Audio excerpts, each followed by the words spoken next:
Hi, I'm Jennifer from Shabby Fabrics. Today I'm going to show you how to make a rag quilt. This is one of the first quilts I made when I got excited about quilting 2 decades ago, and I can honestly say the rag quilt I first made is my absolute favorite. It's warm and it's cozy and it just wears like iron.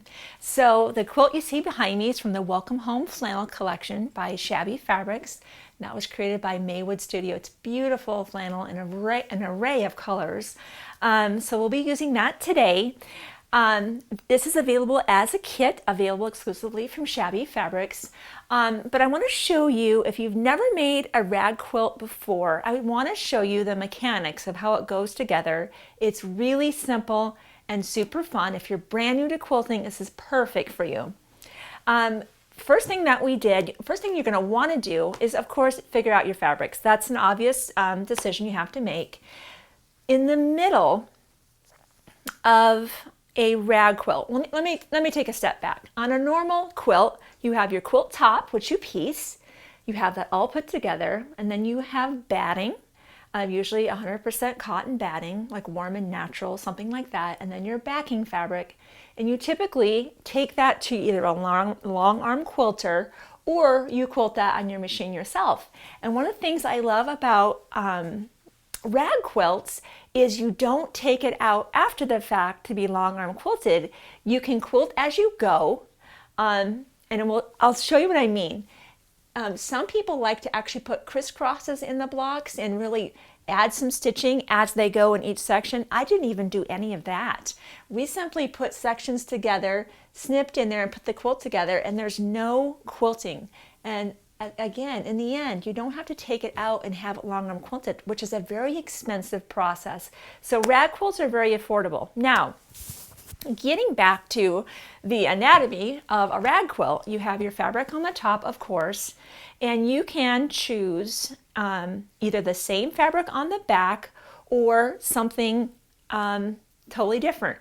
We decided on our quilt to make the back be all the same fabric. I like that more uniform look. Some people make that fabric there, and on the back would be the same fabric. And of course, on the back, it's almost like another patchwork quilt. So that's another option for you. Again, we chose the same fabric. In the middle is another piece of flannel. So you have 3 layers: flannel, flannel, and flannel. You could use cuddling on the top or other types of kind of fluffy fabric. Today we'll be using flannel though, exclusively. Flannel on the top, a piece of flannel in the middle, and flannel on the back. So you understand we're making these little sandwiches. 5 by 5 inch squares, 5 by 9 for the 2 rectangles, and a 9 by 9. So normally you would put the right sides together and sew. In this instance, we will be positioning, you have to really kind of wrap your brain around it. I just want to show you what that's going to look like. So normally, right, you're used to, like this, you sew, but in this instance, just the opposite. You'll put the back sides together and then take it to your sewing machine. Now, I have noticed when I used a regular presser foot, it just didn't want to get through all of the layers equally. This is something I want to point out to you. Feed dogs, of course, are those kind of teeth on the bottom of your sewing machine that pull the fabric through. With a walking foot, it has the feed dogs underneath there too. So it helps pull that whole sandwich together evenly. So I'll be using a walking foot for the entire project, except for if you are going to later on, you decide you want to do some kind of applique in your outer border, I do not recommend a walking foot. You'd go back to a typical presser foot for that type of step. So let's take this to the sewing machine. Now that was already sewn together. I just want you to see. We're also using a 1/2 inch seam. I wanted to point that out. Now we drew our line in there just so that we could point out that it's not a 1/4 inch seam. You need to have something to snip into. So it's a 1/2 inch seam. If you're uncomfortable of where that 1/2 inch is, by all means, go ahead. Let me make sure I laid this out properly now. Yes, like this. Go ahead, get your ruler, get your friction pen, and you can mark that 1/2 inch seam so that you're comfortable where that place is. You can also put a piece of tape on your sewing machine so that you know where that is. You get the idea. Whatever you need to do to understand where that seam allowance needs to hit, go ahead and do that. A little pin or two, and let's take this to the sewing machine. And I'm just going to stitch right along that line. Boy, it is really helpful to actually have that line.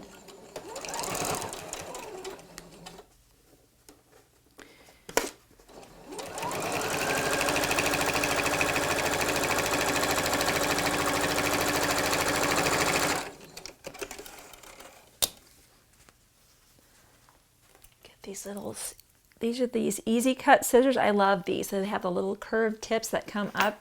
Love those little scissors.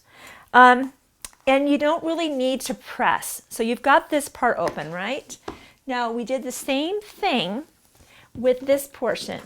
In fact, I recommend, I almost turned that the wrong way, right? That would have been the wrong way.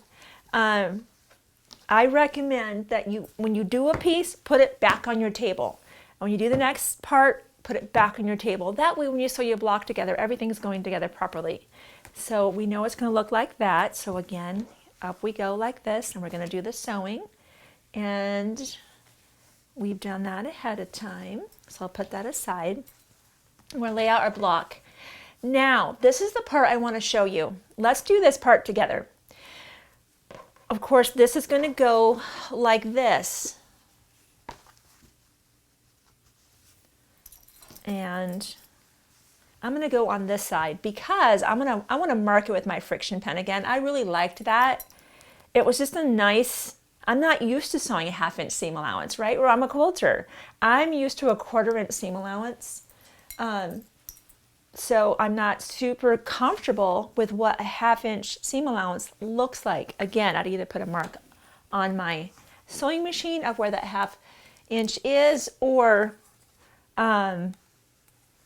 draw it with my pen. Let me get a longer ruler here so we get that whole thing marked. Let's turn that around. Love my friction pen. Now, I do want to mention that we went ahead when we made the sample quilt and we did mark our 1/2 inch because we wanted to make sure we hit that just right. And I'm happy to report that when we washed our quilt, of course, that's the ragging process. You wash it. That friction pen came right off. We didn't have to iron it away. So that saved us the time of having to do that. Now I'm going to go ahead and press that seam, or not with my fingers, press it open and just pin. And I'm going to do the same right back here right now because what I don't want is that to lay over. That would be so bulky. We don't want to do that. So keep that completely open and flat. And I'm going to pin that so we don't inadvertently miss getting that open. Okay, let me pin that again. You've done that before where you've been sewing along and you meant to have it flat and they ended up both.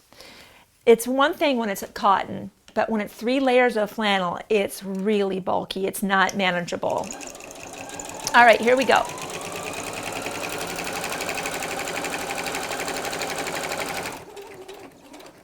Sometimes, well, I'm going to stop with my needle down here. Sometimes that presser foot pushes that little flap up. So I'm just going to scoot that under. There we go, and we'll keep going. It's bulky for sure.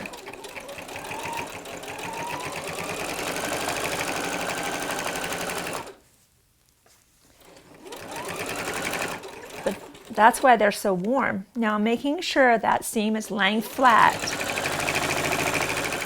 Sometimes if you go a little bit faster over that clump,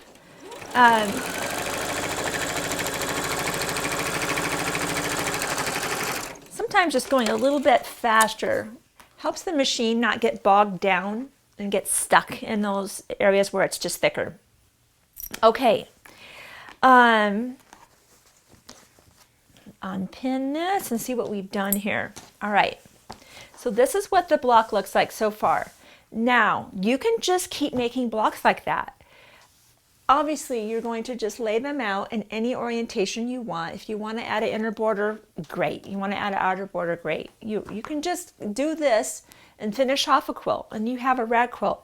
Some people like to snip now as they go, block per block, and some people like to snip all the blocks at the end. I will report that the first time the only time actually I've made a rag quilt before this, I waited to the end. My gosh, my hand was and I'm strong, but I was tired. So I do think there's some wisdom in kind of stopping, snipping as you go. Now these Fiskars scissors are made specifically for rag quilts. Just get them.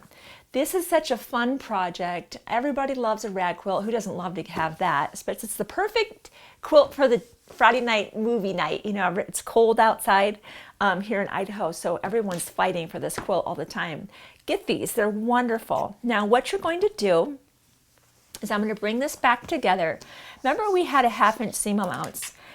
Spacing your snips about 1/4 to 1/2 inch apart. Just decide, there's no magic formula. Don't worry if it varies a little bit. I'm going to snip in, staying a good 1/8 inch away from my thread. So I'm just going to snip like this all the way down.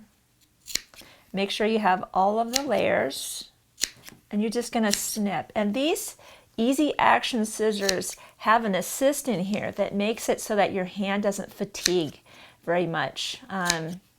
If you have arthritic hands, maybe you've had a recent surgery, whatever the case may be, these are really helpful versus my regular scissors. So you're just going to keep snipping, right? And that's what creates that rag effect. Now down here where it's sewn down, no worries there. I just snip real close to that. And then I just come up on the other side of it like that. Okay, so obviously you just keep snipping, then go sew your next block. It's just a nice way to not just keep snipping the whole time. So I do think there's wisdom in snipping each block as you go. Then obviously, once your blocks are put together, now this has a neat little lock-on feature, which is, I love that. Make sure when you get your blocks ready to go that you lay them out. You can imagine this isn't a seam, this isn't desirable coming all the way down. We're just going to turn, and that way these seams are offset, which is great. And just keep making blocks and make your quilt as big as you want it to be. You'll sew all your blocks together. If you want to put inner borders, outer borders, binding, that's great. Obviously, this is just a regular binding back here. Then you take it to the washing machine. That's a very exciting time. Take these with you and throw it in the washing machine. We just threw it in there on a cold cycle and threw it in the dryer. And these quilts, like I said, just wear and wear and wear beautifully. You don't have to baby this quilt in the washer and the dryer. Don't wash it on gentle. Just get in there and wash it. I do not pre-shrink my fabric. I don't do any of that. If you're using good quality flannel, you won't need to. And then you may need to when it comes out of the dryer. Snip. Now I'm going to just recommend that you don't wash this at home. I did that with mine and just about killed my dryer because you can imagine all of the threads coming out of a snipped flannel quilt was significant. So I do recommend that you take this to the laundromat and wash your rag quilt there. So be sure to pick up your rag quilt kit available from Shabby Fabrics, and I hope you enjoyed learning how to make the rag quilt blocks.